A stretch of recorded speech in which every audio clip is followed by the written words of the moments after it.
ერთდროული საცხოვრისი სხვადასხვა ლოკაციაზე და ამ პროცესის გაგრძელება არის ეს მნიშვნელოვანი პროექტი, რომელიც დღეს იწყება.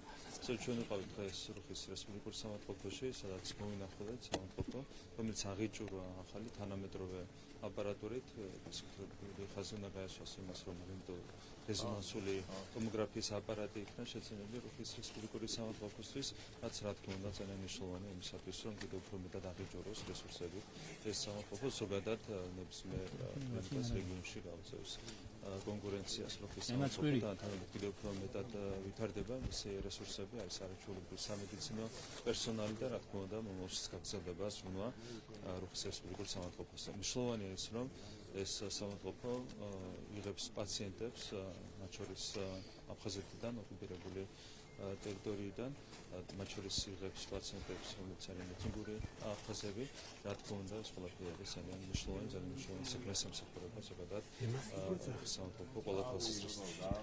რაც შეეხება სხვა თემებს, კითხავ ჯოზეფ ბორელის განცხადებასთან დაკავშირებით.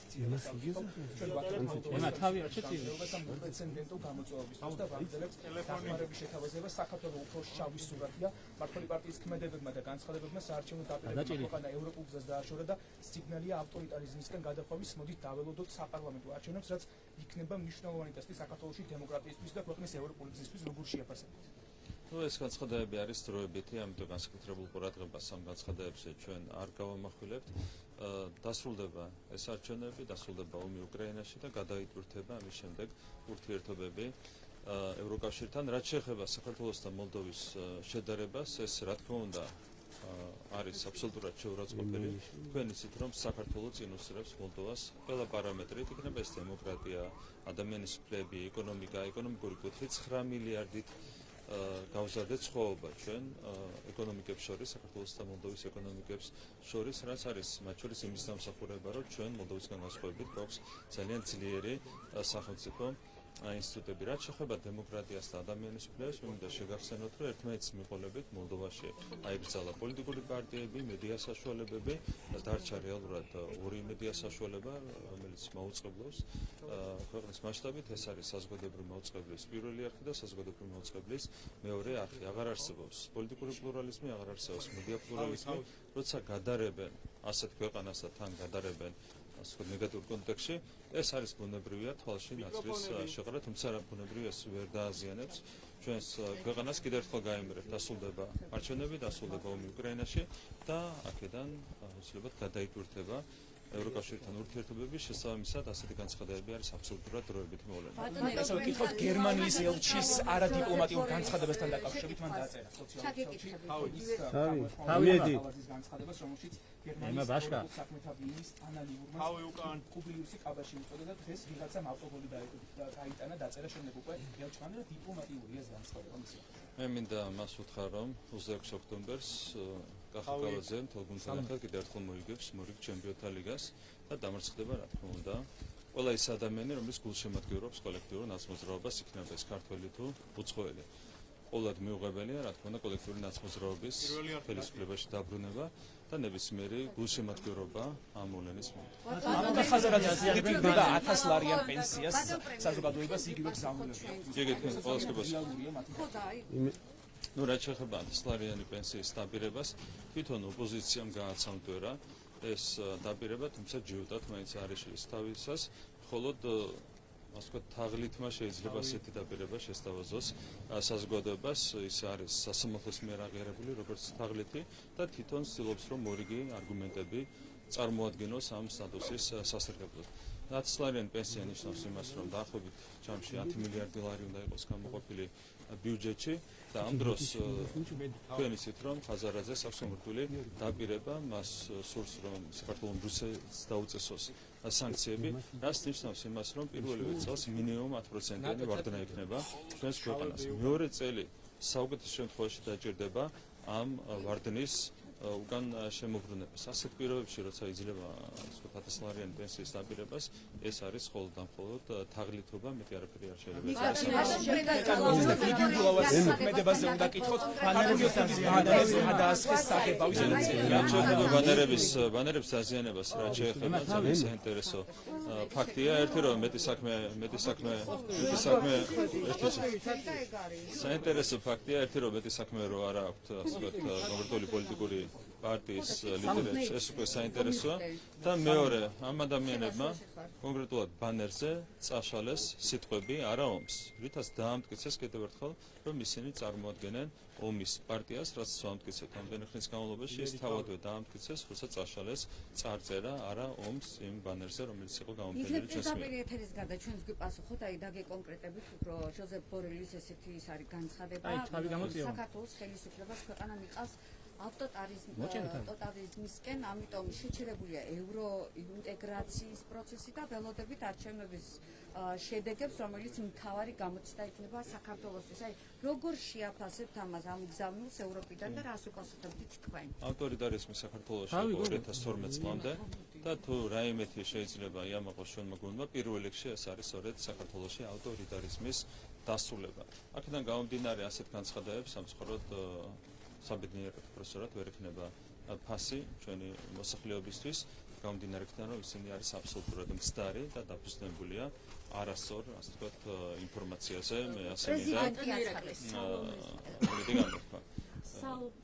სალომე ზურაბიშვილი შეხვდა ნიკა გილაურს კურიერის კამერაზე დააფიქსირა, სავარაუდოდ ის იქნება ახალი ტექნიკური მთავრობის პრემიერი არჩევნებში არჩევნებამდე, როცა წარადგენს სალომე ზურაბიშვილი.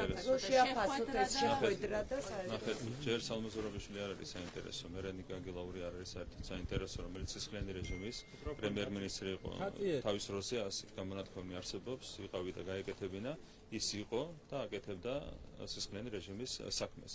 და მან როცა დატოვა საკუთარი თანამდებობა, მაშინ ჩვენი ქვეყნის ეკონომიკა 30 მილიარდი ლარიც არ იყო, როცა ჩვენ 90 მილიარდ ლარამდე გავზარდეთ ჩვენი ეკონომიკა. ხა აქედან ჩანს, რამდენად უსწრები არიან ეს ადამიანები.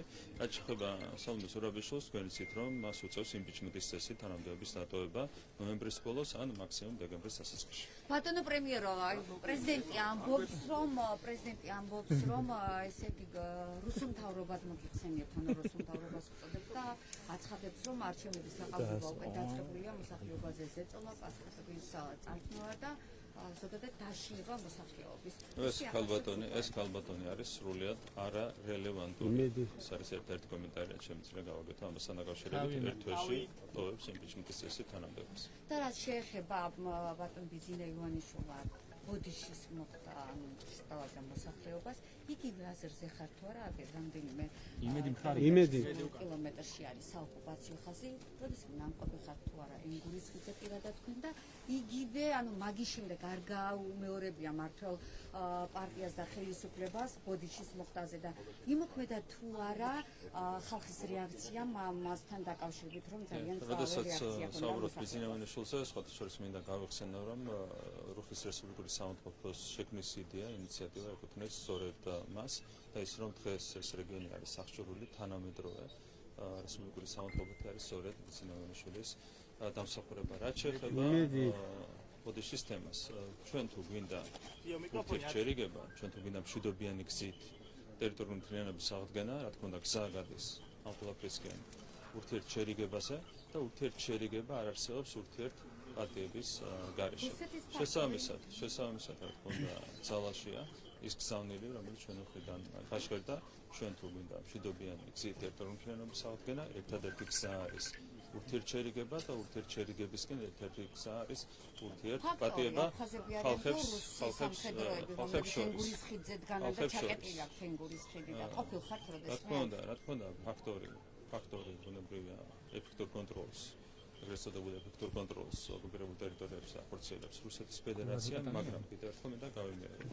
ჩვენ თუ გსურს მშვიდობიანი გზით ტერიტორიული მთლიანობის აღდგენა, ეს ვერ მოხდება ურთიერთშერიგების და შესაბამისად ურთიერთპატიების. და რამდენად ყოველს იმპიჩმენტი ხელისუფლებაში უმრავლესობით ვერ მოდიხარ და ეხაც ვერ შედეგეთ იმპიჩმენტი ამ რომელიც ამბობს, რომ ესე იგი ჩვენ 60%-ამდე გვაქვს რეიტინგი და თქვენ მათემატიკურად თუ დათვლით, ნახავთ რომ 30%-იანი შედეგით 100-ზე ბევრად მეტი მანდატი გამოსდის ქართულ ოცნებას, შესაბამისად ძალიან მარტივად დატოვებს სალომე ზურაბიშვილი ჯმდის წესით თანამდებობას.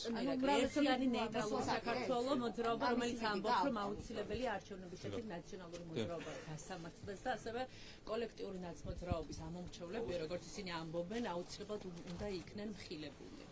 ეს ინიციატივა რამდენად რეალურია, რომ ეს ინიციატივა რაც შეეხება თვითონ პარტიების გასამართლებას, ამაზე ჩვენ საუბრობთ პირველ რიგში, რა თქმა უნდა, ეს არის აუცილებელი იმისათვის, რომ საქართველოში დასრულდეს შეგეტილი წრე, რასაც ქვია ეგრეთ წოდებული პოლარიზაცია, რასაც ქვია რადიკალიზმი, თუ კოლექტიური ნაცმოძრაობა არ გამოცხადდება არაკონსტიტუციურად, რისთვისაც ჩვენ შესაბამის პროცედურებს დავიწყებთ აუცილებლად არჩევნების შემდეგ, ისე პოლარიზაციის პრობლემა საქართველოში არასდროს არ მოგვარდება, მუდმივად ეს პოლიტიკური ძალა, ეს პოლიტიკური პარტიების ერთობლიობა იქნება დაბრკოლება ქართული დემოკრატიის განვითარების გზაზე და ჩვენი ქვეყნის გაძლიერების გზაზე. რაც შეეხება ამორჩევალს, მე ვერ განვიხილავ ასეთ საკითხს, რა თქმა უნდა, ჩვენთვის წარმოუდგენელია ამორჩევლის გასამართლება.